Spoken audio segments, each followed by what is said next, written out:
Leitura do livro do Êxodo. Toda a comunidade dos filhos de Israel partiu de Elim e chegou ao deserto de Sim, entre Elim e o Sinai, no dia 15 do segundo mês da saída do Egito. A comunidade dos filhos de Israel pôs-se a murmurar contra Moisés e Arão, no deserto, dizendo: Quem dera que tivéssemos morrido pela mão do Senhor no Egito, quando nos sentávamos juntos às panelas de carne e comíamos pão com fartura. Por que nos trouxestes a este deserto para matar de fome a toda esta gente? O Senhor disse a Moisés: Eu farei chover para vós o pão do céu. O povo sairá diariamente e só recolherá a porção de cada dia a fim de que eu o ponha à prova, para ver se anda ou não na minha lei. No sexto dia, quando prepararem o que tiverem trazido, terão o dobro do que recolhem diariamente. E Moisés disse a Arão: Dize a toda a comunidade dos filhos de Israel: Apresentai-vos diante do Senhor, pois ele ouviu a vossa murmuração. Enquanto Arão falava a toda a comunidade dos filhos de Israel, voltando os olhos para o deserto, eles viram aparecer na nuvem a glória do Senhor. O Senhor falou, então, a Moisés, dizendo: Eu ouvi as murmurações dos filhos de Israel.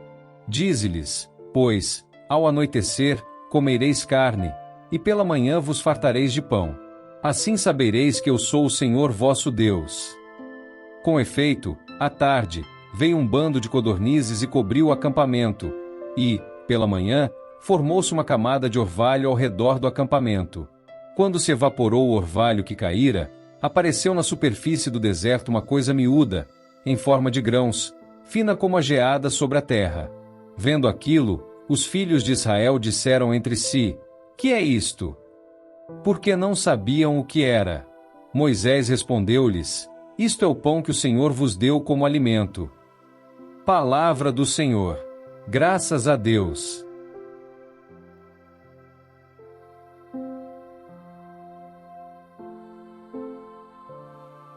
Proclamação do Evangelho de Jesus Cristo segundo São Mateus. Glória a vós, Senhor. Naquele dia, Jesus saiu de casa e foi sentar-se às margens do mar da Galileia. Uma grande multidão reuniu-se em volta dele.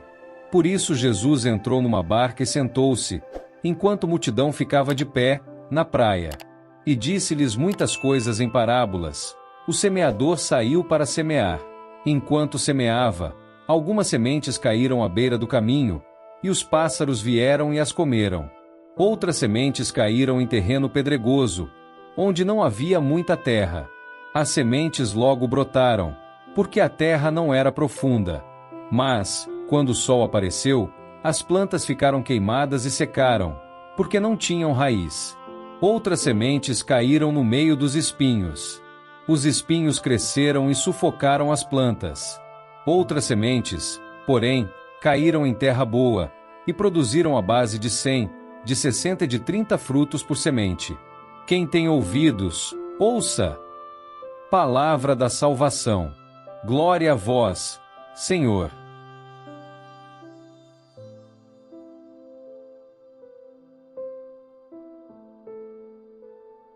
Queridos irmãos e irmãs em Cristo, imaginem por um momento que estão perdidos em uma vasta extensão de terra árida.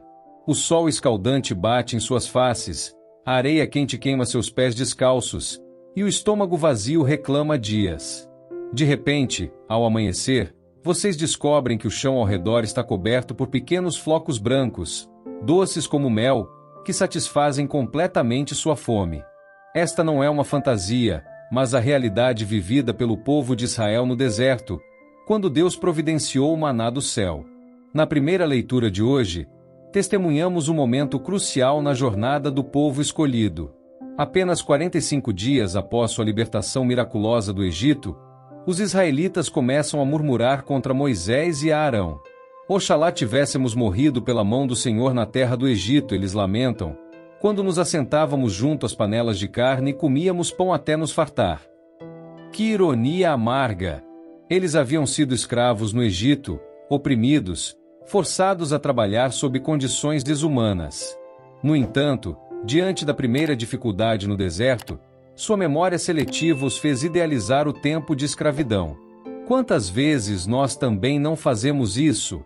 Quando enfrentamos desafios em nossa jornada espiritual, Não somos tentados a olhar para trás com nostalgia, idealizando até mesmo situações que sabemos que não eram saudáveis para nós? Mas observem a resposta de Deus a esta murmuração. Em vez de punir severamente, ele responde com providência abundante. Eis que farei chover pão do céu para vós, declara o Senhor. Que graça extraordinária! Deus não apenas satisfaz suas necessidades físicas, mas o faz de uma maneira que revela sua natureza abundante e cuidadosa. O maná não era apenas alimento, era uma lição diária de confiança e dependência. Deus instruiu o povo a coletar apenas o suficiente para cada dia, exceto no sexto dia, quando deveriam coletar porção dupla para o sábado. Esta era uma escola prática de fé, ensinando-os a confiar na providência divina dia após dia. Imaginem a disciplina espiritual envolvida nisto. Acordar cada manhã sabendo que sua sobrevivência dependia inteiramente da fidelidade de Deus. Não havia garantias além da promessa divina. Não havia estoque de segurança, nenhuma reserva para tempos difíceis. Era pura dependência, fé em estado bruto. E qual era a aparência deste maná? O texto nos diz que era uma coisa miúda, como geada sobre a terra, branco como semente de coentro e tinha gosto de bolo de mel. Pequeno, delicado, doce, não era ostentoso ou impressionante, mas era suficiente. Deus muitas vezes trabalha assim em nossas vidas, não através de grandes espetáculos, mas através de provisões diárias, modestas mas suficientes. Passando para o Evangelho, encontramos Jesus contando a parábola do semeador, e novamente nos deparamos com o tema da provisão divina, mas agora não de alimento físico, mas da palavra de Deus, o alimento da alma. Jesus pinta uma cena familiar, um semeador saindo para semear. Com gestos largos e generosos, ele espalha sementes. Algumas caem no caminho e são devoradas pelos pássaros. Outras caem em solo rochoso e, embora brotem rapidamente, logo murcham por falta de raízes profundas. Algumas caem entre espinhos e são sufocadas. Mas outras caem em boa terra e produzem fruto abundante, algumas 30, outras 60, outras 100 por 1. Que imagem poderosa da generosidade divina! Observem que o semeador não é seletivo ou cauteloso com suas sementes. Ele as espalha abundantemente, mesmo sabendo que nem todas encontrarão solo fértil. Isto nos revela algo profundo sobre o coração de Deus. Ele é generoso além de nossa compreensão, oferecendo sua palavra, sua graça, suas bênçãos mesmo quando sabe que nem todos receberão ou responderão adequadamente. Esta parábola nos convida a uma reflexão profunda. Que tipo de solo somos nós? Quando a palavra de Deus é semeada em nossas vidas através da liturgia, da leitura pessoal das Escrituras, dos ensinamentos da Igreja, como respondemos? Às vezes, infelizmente, somos como o solo do caminho, endurecido pela vida, pelas desilusões, pelas preocupações. A palavra chega até nós, mas não consegue penetrar. Somos como aqueles israelitas que, mesmo vendo maná cada manhã, continuavam murmurando e duvidando. Outras vezes, somos como o solo rochoso. Recebemos a palavra com entusiasmo inicial, mas quando vêm as dificuldades, quando nossa fé é testada, descobrimos que nossas raízes eram superficiais. Como aqueles que coletavam maná apenas quando era conveniente, nossa fé é inconsistente. Há momentos em que somos como o solo espinhoso. A palavra é plantada, mas as preocupações do mundo, a sedução das riquezas, os prazeres da vida sufocam seu crescimento. É como se preferíssemos as panelas de carne do Egito ao maná do céu que Deus nos oferece. Mas a boa notícia, e esta é realmente uma boa notícia, é que também podemos ser a boa terra. Podemos ser aqueles que recebem a palavra, a acolhem profundamente em nossos corações e permitem que ela produza fruto abundante em nossas vidas. Como nos tornamos esta boa terra? Como cultivamos corações receptivos à palavra de Deus? Primeiro, assim como os israelitas precisavam coletar o maná diariamente, precisamos nos alimentar da palavra de Deus regularmente. Não podemos viver de experiências espirituais do passado. Precisamos de nutrição espiritual fresca, diária. Isto significa dedicar tempo consistente à oração, a leitura das Escrituras, a participação na Eucaristia. Segundo, precisamos cultivar a gratidão. Os israelitas murmuraram apesar da provisão miraculosa de Deus. Quantas vezes perdemos de vista as bênçãos constantes que Deus derrama sobre nós? A gratidão amolece o coração endurecido e o torna receptivo à ação de Deus. Terceiro, precisamos desenvolver raízes profundas através da reflexão e da meditação. Não basta ouvir a palavra, precisamos ruminá-la, como fazem os animais que mastigam o alimento várias vezes para extrair todo o nutriente. Precisamos permitir que a palavra penetre profundamente em nossa consciência, moldando nossos pensamentos e ações. Quarto, precisamos constantemente arrancar os espinhos de nossas vidas, aqueles desejos, preocupações e distrações que competem com Deus por nossa atenção. Isto requer disciplina espiritual, simplicidade de vida e uma constante reordenação de nossas prioridades.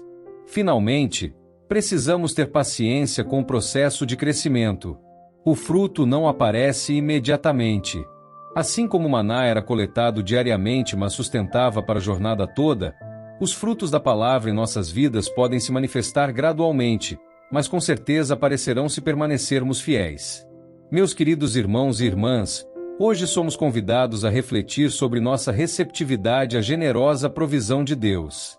Assim como Ele providenciou maná no deserto para sustentar o corpo, Ele continua a providenciar Sua palavra para sustentar nossas almas. Que possamos parar de murmurar sobre o que não temos e começar a reconhecer e agradecer pela abundante provisão espiritual que Deus coloca diante de nós a cada dia. Que possamos ser como a boa terra, recebendo a palavra com corações abertos e permitindo que ela produza em nós frutos de amor, alegria, paz, paciência, bondade, benignidade, fidelidade, mansidão e domínio próprio. E que, assim como o maná sustentou os israelitas em sua jornada para a terra prometida, a palavra de Deus nos sustente em nossa peregrinação rumo ao reino eterno, onde não haverá mais fome nem sede, pois estaremos para sempre na presença daquele que é o pão da vida. Que o Senhor nos abençoe e nos guarde, e que possamos ser fiéis coletores do maná espiritual que Ele generosamente derrama sobre nós a cada dia. Amém.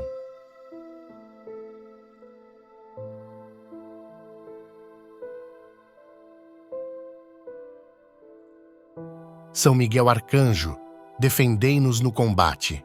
Sede o nosso refúgio contra as maldades e ciladas do demônio. Ordene-lhe Deus, instantemente o pedimos, e vós, príncipe da milícia celeste, pela virtude divina, precipitai no inferno a Satanás e aos outros espíritos malignos que andam pelo mundo para perder as almas. Amém.